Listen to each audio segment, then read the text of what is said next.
푸른 바다 낯선이면 어디든지 가오리다. 괴로우나 즐거우나 조만 따라가리니 어느 누가 막으리까. 조금인들 막으리까. 어느 누가 막으리까. 조금인들 막으리까.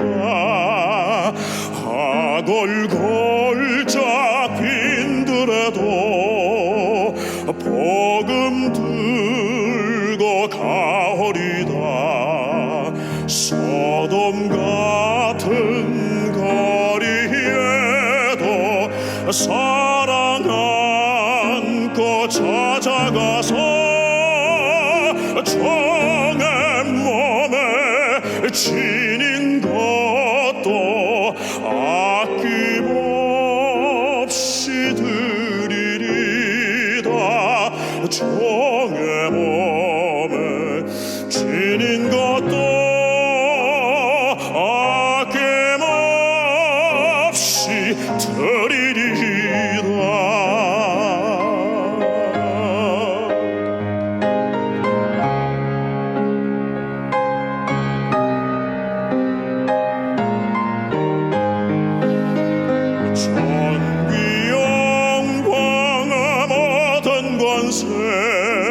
주님 홀로 받으소서. 멸시천대 십자가는 제가 지고 가리다. 이름 없이 빛도 없이 감사하며 섬기리다. 이름 없이 빛도 없이 감사하며 섬기리다. 이름 없이 빛도 없이 감사하며 섬기리다. 이름 없이 빛도 없이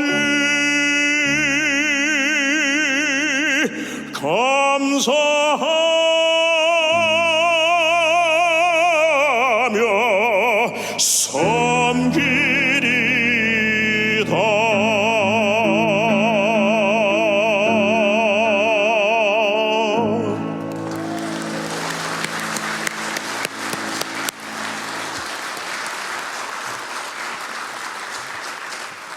죽음은 죽을 다름이라. 성경에 보면은 죽음을 각오한 사람들이 많이 나오지요. 모세도 그렇고 바울도 그렇고 요한도 그렇고. 그런데 우리가 가장 많이 알려진 사람들에서 죽음은 죽으리라 한 사람이 여자예요. 그 여자 이름이 에스더예요.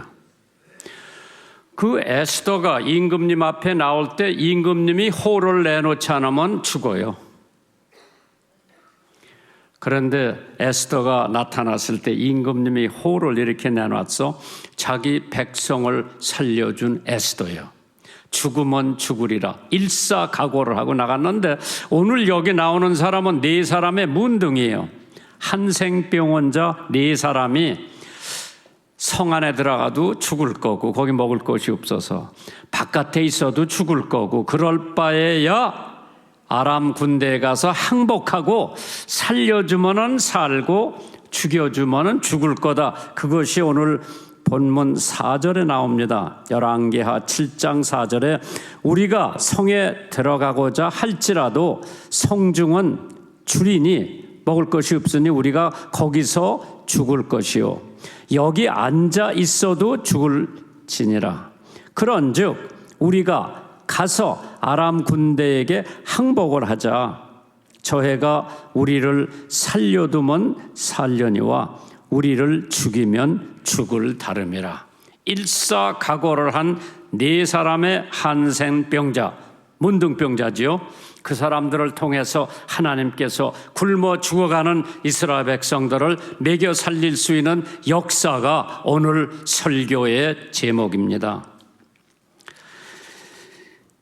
문둥병 하면 소록도가 생각이 날 겁니다. 얼굴이 문드러지고 손발이 잘려나가는 가장 끔찍한 병, 한센병. 사람들은 한센병이를 신조조차 버렸습니다. 가까이 하려지 않았지. 구약시대에 그러한 병에 걸리면 손을 입에다 대고 unclean, 부정하다 외치고 댕겨야 할 정도로 사람들이 한센병 걸린 사람들하고 접촉하기를 꺼려하는 그 시대가 있었습니다. 소록도, 그들은 가둬놓고 사람들에게 가까이 오는 것을 허락지 않았습니다. 어린 사슴을 닮았다고 하여 소록도라고 하는 전라남도 고흥의 외딴 섬, 1916년 한일 합병한 후 6년 후에 일본 사람들의 지시로 한센병 환자들을 격리하면서 저주의 섬이 되었습니다. 그때 지구 반대편에서 오스트리아라고 하는 곳에서 소록도를 찾아온 두 천사가 있었습니다.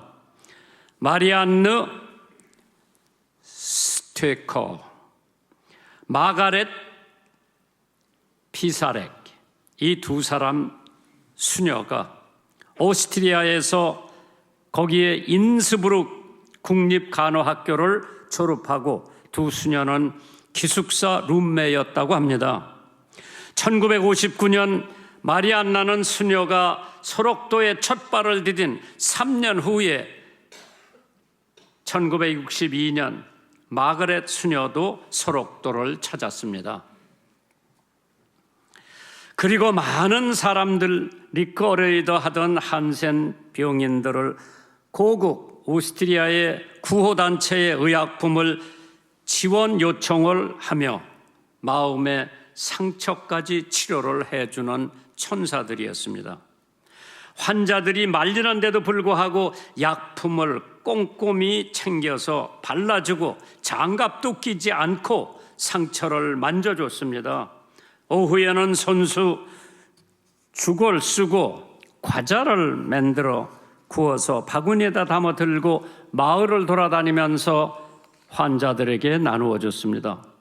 소록도 사람들은 전라도 사투리에 한글까지 깨친 두 수녀를 할매라고 불렀습니다. 꽃다운 20대의 수천 환자의 손과 발이 되어 살아왔는데 지금은 80이 넘은 할머니들이 되고 말았습니다. 숨어서 어루만진 손의 기적과 보이는 선행 또한 조심스러워하여 두 사람은 상이나 인터뷰를 번번이 물리쳤지만은 오스트리아 정부에서 훈장을 주는 가운데에 오스트리아 주재 한국 대사관에 있던 사람들이 찾아와서 어쩔 수 없이 훈장은 받았지만은 병원 측에서 마련한 회갑 잔치마저 기도하러 간다고 피했습니다. 두 수녀는 본국 수녀회가 보내오는 생활비까지 환자들을 위해서 우유와 간식비 그리고 성한 몸이 된 떠나는 사람들의 노자로 나누어 주었습니다. 또한 한센인 자녀를 위해 유아원을 운영하고 보육과 자활 정착 사업까지에도 헌신을 한 사람들입니다. 그랬던 두 수녀는 고령이 되어 더 봉사할 수가 없게 되자 지난 2005년 40여 년 머무르고 있던 소록도를 편지 한 장 남긴 채 떠났습니다. 나이가 들어 제대로 일할 수가 없게 되어 떠납니다. 이곳에 부담을 주기 전에 떠나야 한다고 동료들에게 이야기해 왔기 때문에 이제는 그 말을 실천할 때라고 생각을 합니다. 부족한 외국인으로서 큰 사랑과 존경을 받아 감사하며 저의 부족함으로 마음 아프게 해드렸던 일에 대해 용서를 빕니다라는 내용의 편지를 남겨놓고 한센병 환우들의 아픔에 서린 섬을 희망의 섬으로 바꿔놓고 두 수녀는 상처로 얼룩진 사람들을 진정한 사랑으로 보살피면서 다 낡은 가방 2개를 들고 자기 고향으로 돌아갔습니다. 죽음은 죽을 다름이라. 저녁 때 일어났던 일이죠. 서쪽에 지는 태양의 빛도 지평선 아래로 붉게 문드른 채 사라지고 버리고 숨 막힐 듯한 낮에 무더운 삼복더위가 다가오는 밤의 냉기와 교체되는 순간 황혼이 모두를 뒤엎기 시작을 했을 때입니다. 때때로 성 안에 흐느끼는 울음소리가 새어나오고 아마도 어린아이들의 신음소리 같았습니다. 굶주림의 고통을 이기지 못해 밥을 달라고 우는 어린아이들의 소리가 성 밖에까지 들려올 때였습니다. 열왕기하 6장 24절 이하에 보면은 이후에 아람 왕 벤하닷이 온 군대를 모아 올라와서 사마리아를 에워싸니 아람 사람이 사마리아를 에워싸므로 성중에 크게 줄여서 나귀 머리 하나에 은 80세겔이요 한 붓에 4분의 1 갑은 5세겔이라. 이스라엘 왕이 성 위를 통과할 때에 한 여인이 외쳐 가로되 나의 주 왕이여 도와주시옵소서. 그 얘기를 들으면서 왕은 소수무책이었습니다. 이러한 가운데에 문둥이 4명이 있었어요. 어떤 면에서는 그 문둥이 4사람이 혹시 사복음서에 나오는 저자들이 아닌가도 한번 생각을 해볼 수가 있었습니다. 성 밖에서 배고프고 지칠 대로 지쳤고 성 안에 들어가도 거기서 자기들을 먹을 것을 줄 사람도 없거니와 여기서 앉아 죽으나 성에 들어가서 죽으나 마찬가지니까 어차피 죽을 바에는 일사각오를 한 거죠. 아랍 군대에 들어가서 그 사람들이 살려주면 살고 그 사람들이 죽여주면 죽일 테니까 여기서 죽으나 거기서 죽으나 마찬가지니 죽음을 결심하고 아람 군대를 들어가 봅니다. 참 이상하게 숨을 죽여가면서 몰래 들어갔는데 웬걸 한 사람도 없었습니다. 마치 굶주린 이리와 같이 식당 더미에 이 4사람이 앉아서 시컷 먹고 또 먹고 은과 금과 옷을 감춰놓고 또 다른 천막에 가서 거기 가서 또 은과 금과 옷을 훔쳐서 감춰놓고 있다가 열왕기하 7장 7절 이하에 이런 말씀을 그 사람들이 남겨놓습니다. 황혼이 일어나서도 도망하되 그 장막과 말과 나귀를 버리고 진을 그대로 두고 목숨을 위하여 도망하였음이니라. 누가? 아람 군대가 다 도망갔어요. 그 문둥이들이 진가에 이르자 한 장막에 들어가서 먹고 마시고 거기서 은과 금과 의복을 가지고 가서 감추고 다시 와서 다른 천막에 장막에 들어가서 거기서도 가지고 와서 감추었다고 그랬죠. 열왕기하 7장을 읽으면서 하나님께서는 이 나병 환자를 등장시킨 이유가 있을 텐데 그 이유를 생각해 보면서 오늘 하나님께서 의외로 쓸만하지도 않은 사람들, 성중에 배운 사람도 많고 권력 가진 사람도 많을 텐데 그 사람들 다 제쳐놓고 왜 하나님께서 이 4명의 문둥 환자, 나병 환자, 한센병자를 들어 쓰셨을까?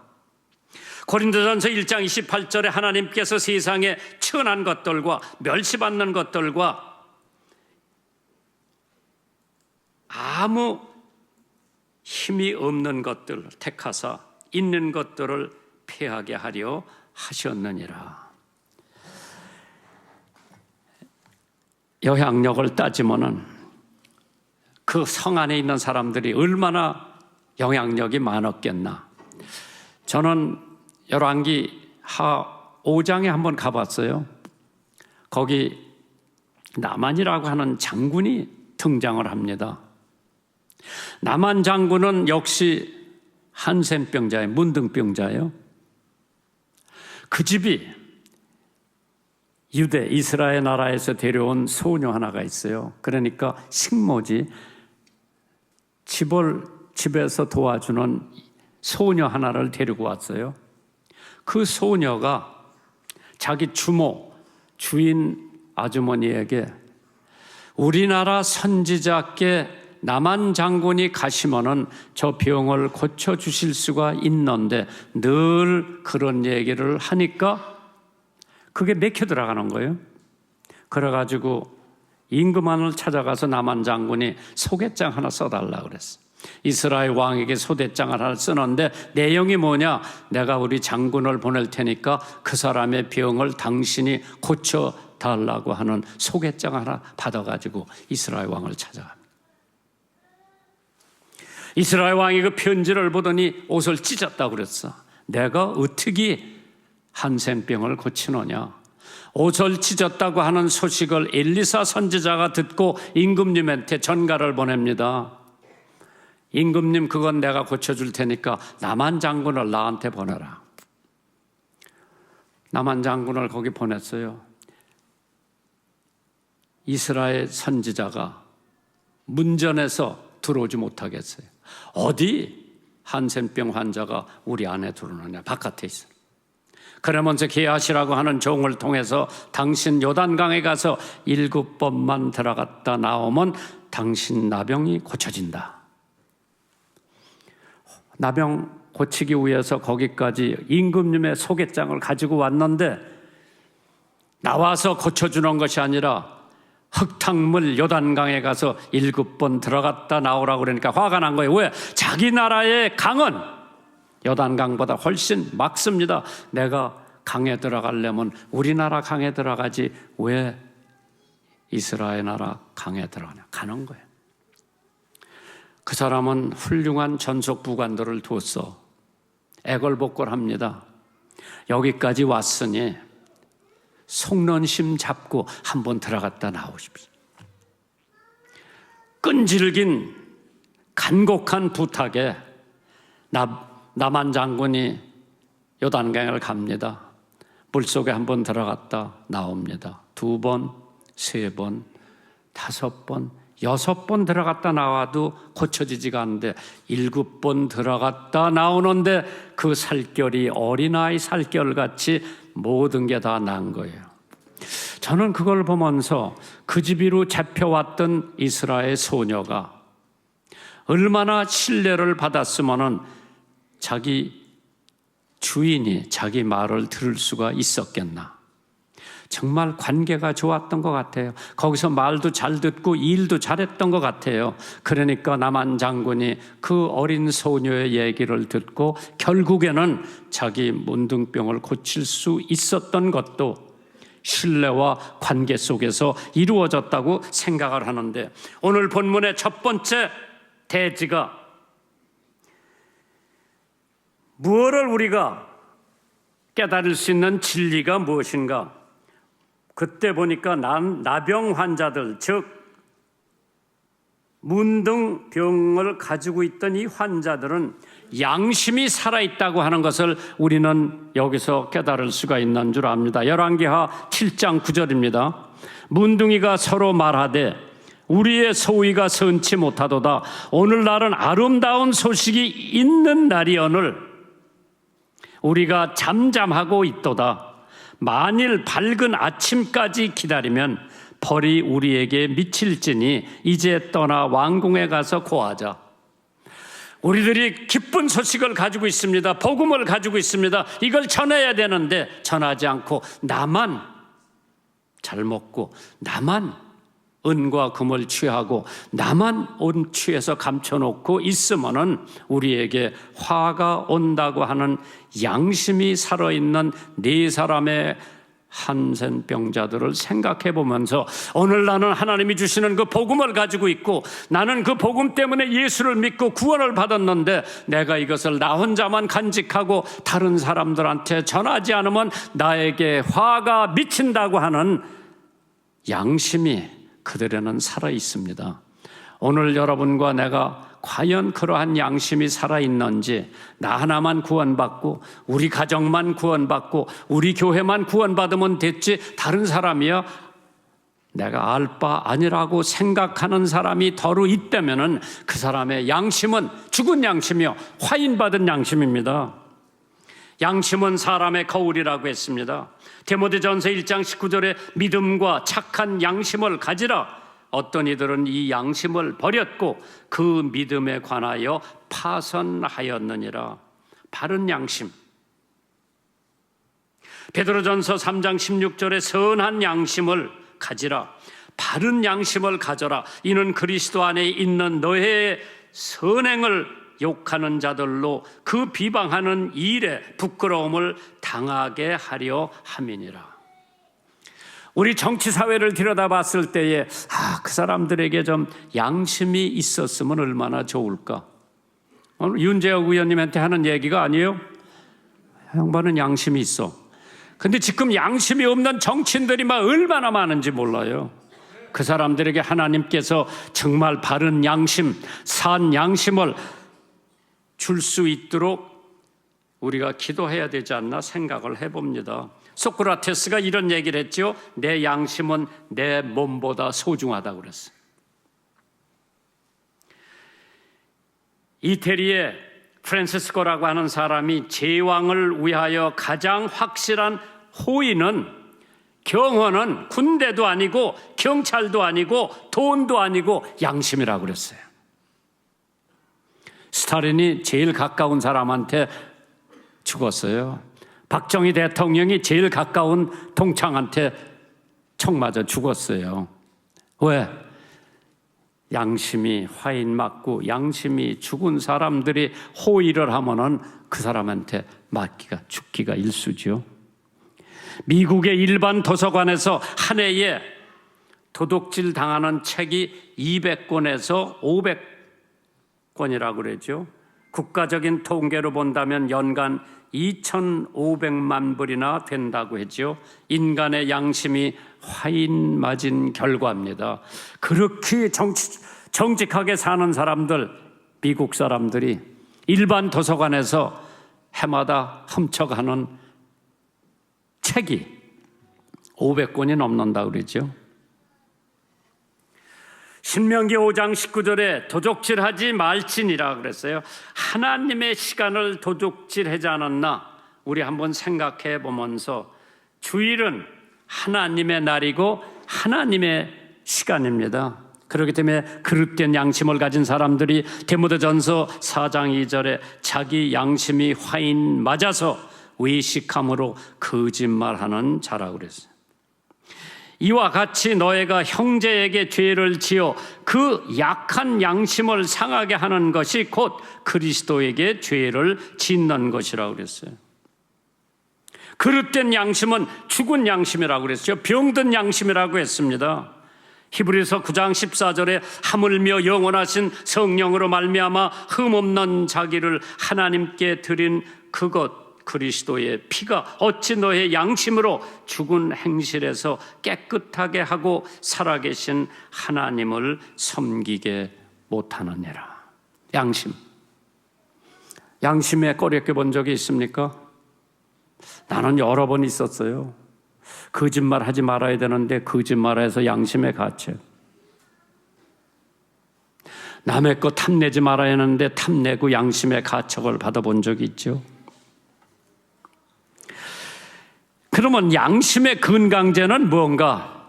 하나님의 말씀이라고 그랬어요. 히브리서 4장 12절에 하나님의 말씀은 살았고 운동력이 있어서 좌우에 날선 어떤 검보다도 예리하여 혼과 영과 및 관절과 골수까지 쪼개기까지 하며 또 마음과 뜻을 감찰하는 것이 하나님의 말씀이라고 그랬어요.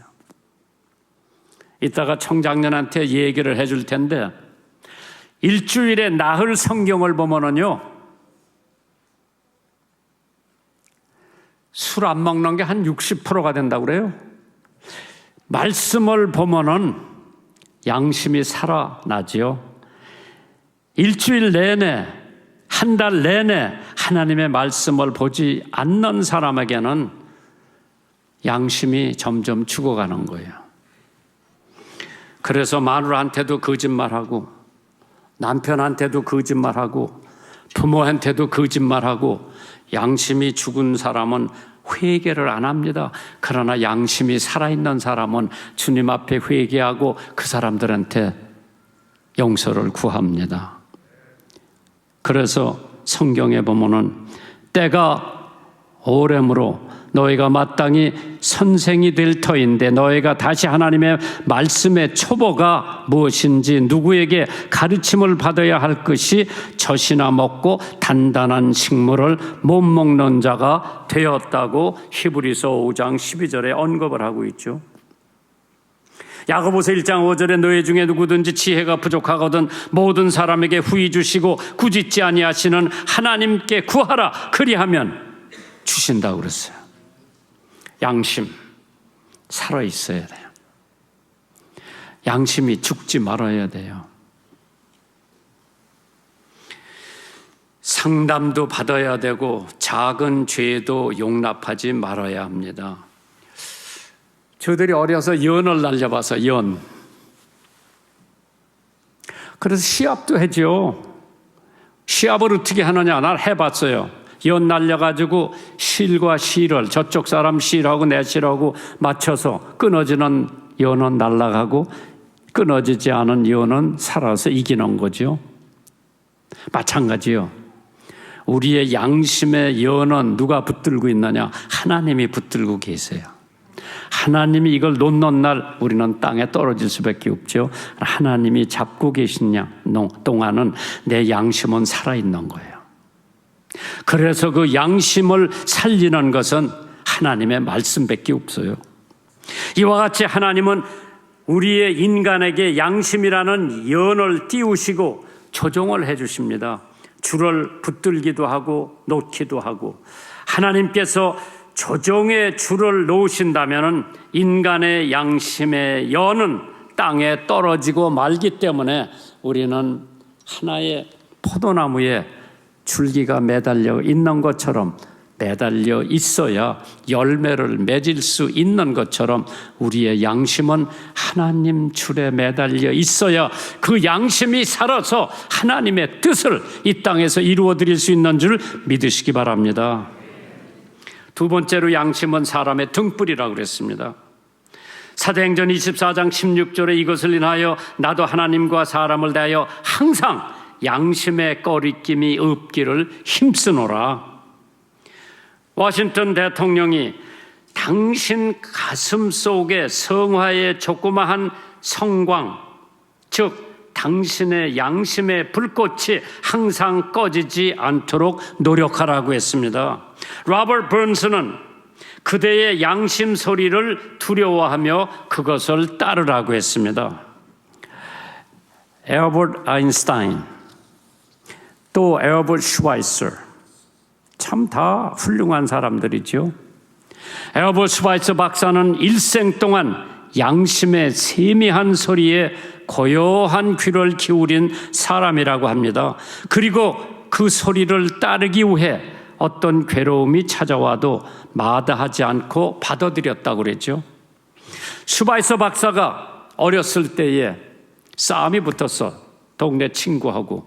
그 친구는 나이도 자기보다 많고 자기보다 키도 크고 둘이 싸움을 했는데 슈바이처가 이겼어요.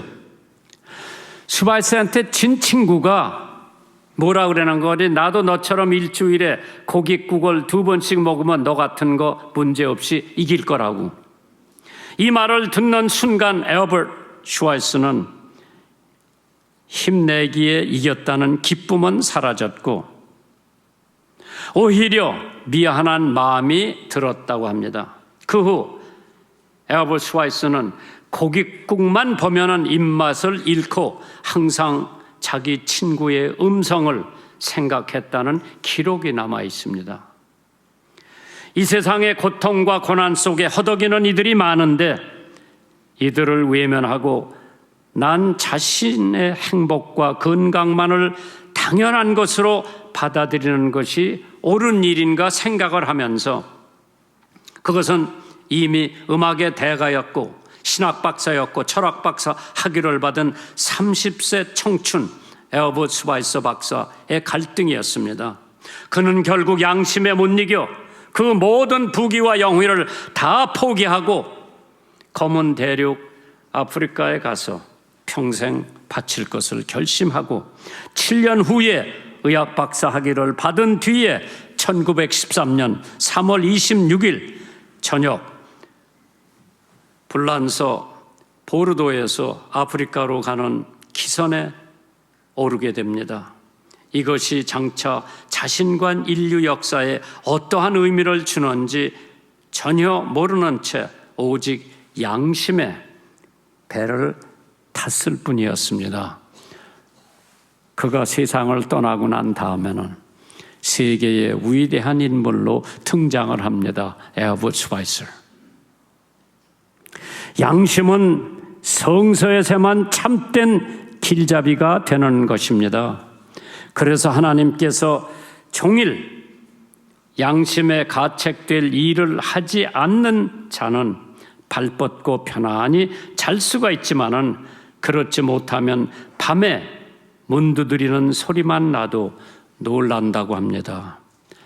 화인 맞은 양심, 죽은 양심 갖지 말고 이 네 사람의 한센병 환자들처럼 우리가 이 좋은 소식을 우리만 가지고 있으면은 아침이 되면은 때가 바뀌면은 우리는 저주를 받을 수가 있으니까 빨리 성 안에 들어가서 저 굶는 사람들에게 이 기쁜 소식을 전하자고 하는 결심을 한 네 사람의 문둥이 한생병자 우리가 본받을 사람들입니다. 두 번째 대지를 본다고 할 것 같으면은 이 문둥이들 나병 환자들은 죽음을 일사각오한 사람들입니다.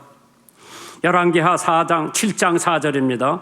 우리가 성에 들어가고자 할지라도 성중은 주린이 먹을 것이 없으니 우리가 거기서 죽을 것이요 여기 앉아 있어도 죽을지라. 그런즉 우리가 가서 아람 군대에게 항복을 하자. 저희가 우리를 살려두면 살려니와 우리를 죽이면 죽을 다름이라. 죽음을 각오하면 무엇이든지 할 수 있다고 하는 용기를 가지고 있었던 네 사람의 나병 환자지요. 죽음을 각오하면 무엇이라도 할 수 있다고 그랬어요. 생명을 걸고 남편을 전도하려면 남편은 반드시 구원을 받습니다. 생명을 걸고 기도하면 반드시 응답은 옵니다. 생명을 걸고 연애하면 결혼은 반드시 꼬링이 됩니다. 총각들 있으면 잘 들어보세요. 10번 찍어서 안 넘어가는 처녀가 없다고 그러죠. 나는 10번까지는 안 찍어서 3번 찍으니까 넘어가더라. 그러니까 기부하지 말고 포기하지 말고 자기가 원하는 것이라면 끝까지 추구하라는 거죠. 뭐를? 죽을 각오를 하고 매달려 보세요. 하나님께서 응답해 주실 겁니다. 이 나병 환자 네 사람들이 죽음을 각오하고 자기네들은 아람 군대에 들어가 봤죠. 죽음을 각오하면 살 길이 생긴다고 했습니다. 그 문둥이들이 진가에 이르자 한 장막에 들어가서 먹고 마시고 거기서 은과 금과 의복을 가지고 가서 감추고 다시 와서 다른 장막에 들어가서 거기서도 가지고 가서 감췄다고 그랬어요. 다윗도 죽음을 각오하고 골리앗 싸웠을 때 이겼어요. 바울도 죽음을 각오하고 복음을 전파했을 때에 황제에게도 복음을 전할 기회를 하나님께서 주신 줄 믿으시기 바랍니다. 다니엘도 죽음을 각오하고 하나님을 섬겼기에 사자의 소굴에서도 살아날 수가 있었습니다. 에스더도 죽으면 죽으리라는 각오를 가지고 있었을 때에 이스라엘 백성을 살릴 수가 있었습니다. 하나님께서 죽음을 각오한 사람은 뭐든지 할 수가 있죠. 독수리 전설이라고 하는 책에 나오는 얘기입니다. 나폴레옹은 불란서 군대를 모스크바를 향해 진격했을 때 고작 족속에게 포위를 당해서 점점 접혀 들어오는 불란서 군대의 포위망에 후퇴하지 않을 수가 없었다고 합니다. 그런데 앞에는 강, 뒤에는 소련군. 진퇴양난 때 저 밑으로 내려가 보니까 좁은 계곡에 강이 있는데 거기 다리를 하나 넘으면 다 후퇴해서 살을 수가 있었습니다. 부랴부랴 다리를 놓습니다. 그리고 그 다리가 강물에 떠나가지 않도록 군대를 해서 붙들고 있었어요. 모든 군대가 다 후퇴를 해서 강을 건너갔는데 나머지 그 강 기둥을 붙들고 있던 사람들 후퇴를 명령해도 움직이질 않아요. 2번 명령을 해도 움직이질 않아요. 가서 보니까 얼어 죽은 거예요. 끝까지 그 다리 떠내려가지 않고 붙들고 있었던 장병들은 거기서 얼어 죽을 때까지 놓지를 않고 있었다고 합니다. 죽음을 각오하면 우리는 뭐든지 할 수 있는데 하나님께서 우리들에게 그러한 양심을 줬는지. 요한복음 12장 24절에 내가 진실로 진실로 너에게 이르노니 한 알의 밀알이 땅에 떨어져 죽지 아니하면 한 알 그대로 있고 죽으면 많은 열매를 맺는다고 했어요. 세 번째 대목이 있다고 할 것 같으면 이 문둥이들은, 나병 환자들은 남을 생각했습니다.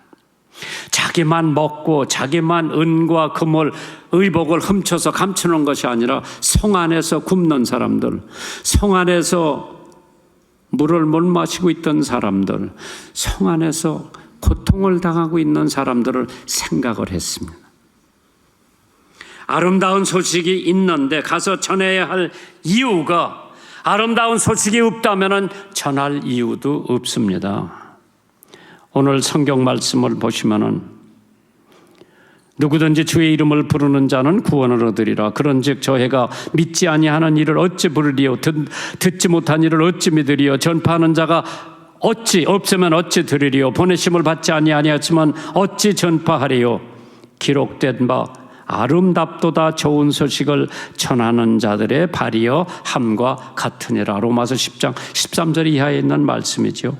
배고픈 사람에게 먹을 것이 있는 소식이 아름다운 소식이죠. 아픈 사람에게 고치는 약이 있다고 하는 소식이 아름다운 소식이죠. 복권 1등에 당첨되었다고 하는 소식, 기쁜 소식이죠. 아이를 잃은 어머니의 아이를 찾아줬다고 하는 소식, 반가운 소식이죠. 코로나19가 종식되었다고 하는 소식, 정말 기쁜 소식이죠. 사법 고시에 합격됐다고 하는 소식이 얼마나 기쁜 소식이에요. 가장 아름다운 소식은 복된 복음 소식인 줄 믿으시기 바랍니다. 인간의 죄, 인간의 절망 상태, 인간의 죽음과 공포에서 우리는 영원히 살 수 있다고 하는 아름다운 복음 소식을 나도 가지고 있고 여러분도 가지고 있는데 그걸 전하지 않는 사람들에게는 분명히 시대가 바뀌고 날이 바뀌면은 화가 온다고 했습니다. 모든 문제 해결은 십자가에서 할 수 있다고 했습니다. 인도에 가보면 계급이 4가지로 있다고 하죠. 그 중에서 가장 높은 계급은 브라문 계급이라고 했죠. 그 부유한 부인이 예수를 영접합니다. 그 사실을 들은 백성들은 그녀를 장례식을 치러야 한다고 아우성입니다. 그 여인은 눈물을 흘리며 내가 당신들에 대해서 죽는 것이 사실이요. 나는 앞으로 내 백성들에게 그리스도의 사랑을 전하기 위하여 살아갈 것이요라고 담대하게 대답을 하고 침례받는 날, 침례받은 후에 그는 십자가를 내가지고 주를 따라가도다. 이제부터 예수로만 나의 보배 삼겠네. 세상에서 부귀영화 모두 잃어버려도 주의 평안 내가 받고 영생 복락 받겠네. 마지막으로 내가 핍박 당할 때에 주의 품 안기고 세상 고초 당할수록 많은 위로 받겠네.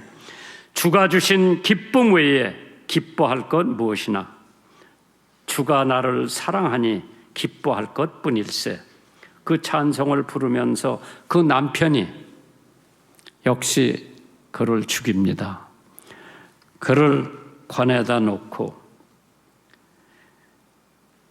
초상화를 불에 질러 태운 채를 죽은 자들의 영영 안치소에 안치시켰고 그녀는 이제 완전히 죽은 사람이 되었습니다. 남편은 다른 여인과 결혼을 했습니다. 그러나 세상의 그 무엇도 그리스도인이 된 그녀의 마음을 바꾸게 하지는 못했습니다. 그녀에게 있어서 복음은 참으로 구원을 얻는 하나님의 능력이라고 했습니다. 세 번째로 책임을 회피할 때가 아니기 때문에 이 사람들은 성문에 가서 우리가 잠잠하고 있도다. 사마리아의 성내에 배가 고파 죽어가는 사람들이 무지기수인데 아이를 삶아서 먹을 정도로 심각한데 자기들만 배불리 먹고 금과 은과 옷을 감춰놓고 있다고 할 것 같으면 반드시 화가 올 거라고 고백을 하면서 고하지 않으면 심판을 면할 수가 없기 때문에 만일 아침까지 기다리면 하루가 베껴서 내일 아침까지 기다리면 벌이 우리에게 미칠 것이다. 오늘 기회가 있으니 오늘 전하지 내일까지 기다리지 말자고 하는 그 사람들의 양심. 마태복음 6장 34절에 그러므로 내일 일을 위하여 염려하지 말라. 내일 일은 내일 염려할 것이요 한날의 괴로움은 그날에 족하다고 했습니다. 잘 들어보세요. 오늘 할 일 오늘 하세요. 내일까지 미루지 말고 할 수 있으면 하세요. 그리고 잊어버리세요. 저는 이따금씩 요새 텔레비 보다가 뉴스 보다가 배구 시합 보다가 농구 시합, 여자 농구 시합 보다가 내가 좋아하는 팀은 우리은행 팀 7번이야. 걔 잘하더라고 농구. 어찌나게도 이겼어. 삼성하고 이겼어요. 연장전에 이겼어요. 그거 보다가 우리 사람한테 내가 허락을 받아요. 카보이 하나 봐도 될까? 카보이 영화. 나 카보이를 좋아하거든요. 왜 좋아하느냐? 맨날 의인이 지는 것 같이 느껴지다가도 결말에 가서는 의인이 이기더라고. 좋은 사람이 이겨. 질 것 같은데 이겨. 하이 눈이라고 하는 게리 쿠퍼가 나오는 영화가 하나 있어. 그게 몇 번 되풀이해서 나오더라고. 나 거의 외우다시피 했어요. 그가 보안관이었어. 결혼을 하고 기차를 타고 다른 임지로 가야 되는데 갑자기 불안당들이 그 도시에 온다고 소식이 있어가지고 그러면 내가 마지막 날 그 사람들하고 싸워서 정리를 해놓고 간다고. 사람들을 모으는데 한 사람도 무서워서 나타나질 않는 거예요. 혼자 그 불안당들하고 싸우는 혼자. 그 결혼한 여자는 그냥 여기다 내버려 두고 다른 도시로 부임이 됐으니까 가자고 아우성을 치고 기차를 기다리고 있는데 안 가는 거예요. 결혼 막 했어요. 그 부인이 가자고 얼마나 애걸복걸하나도 안 가고 혼자 그 수많은 불안당들하고 싸워서 이기고 정리를 다 하고 가지고 있던 그 보안관 표 있지, 그걸 땅바닥에다 집어 던지고 말마차 타고 자기 결혼한 여자하고 기차역으로 달려가는 것이 끝이요. 그러니까 자기가 절대로 그 많은 불안당하고 총싸워서 이길 수가 없는데, 역시 영화는 영화요. 의인이 이기게 돼 있어. 결론이 뻔해. 내가 뭐 안 봐도 다 안 봐도 게리 쿠퍼가 이겨. 왜?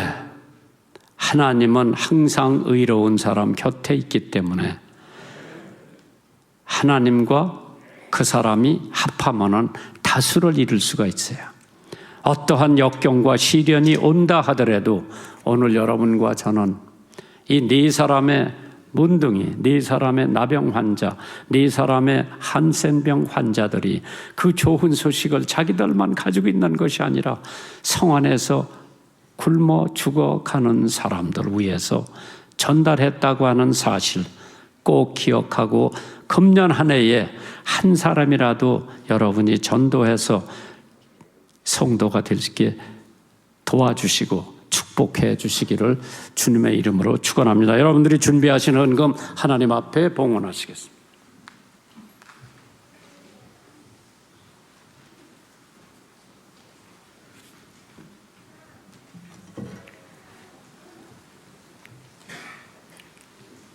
구제를 좋아하는 자는 풍족하여질 것이요 남을 윤택하게 하는 자는 자기도 윤택하여지리라. 아멘.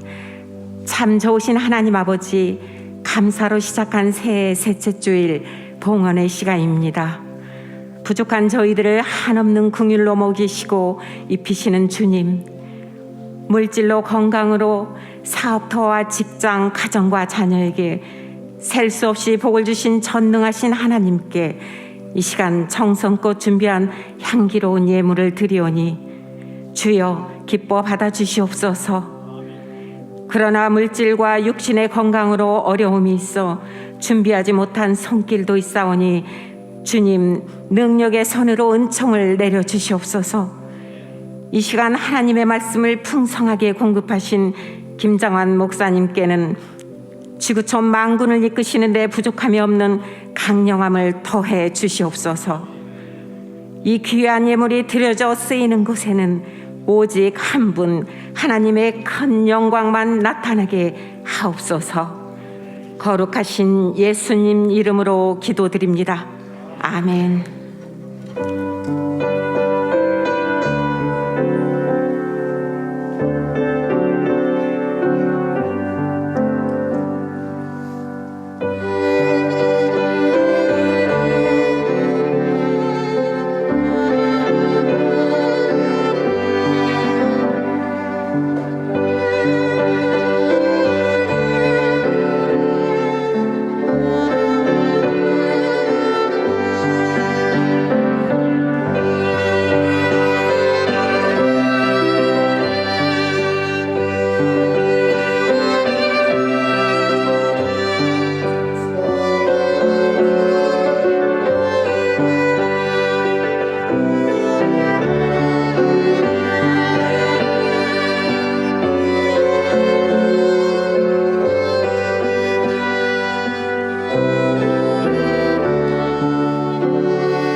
이제는 우리 주 예수 그리스도의 은혜와 하나님 아버지의 크신 사랑하심과 성령님의 감동, 감화, 교통, 교제하심이 이제 성령으로 살아있는 양심 갖고 하나님의 음성에 순종하며 맡기신 복음을 일사각오로 전하기 원하는 모든 주의 권석들에게 이제로부터 영원토록 함께 있으시기를 간절히 축원하옵나이다. 아멘.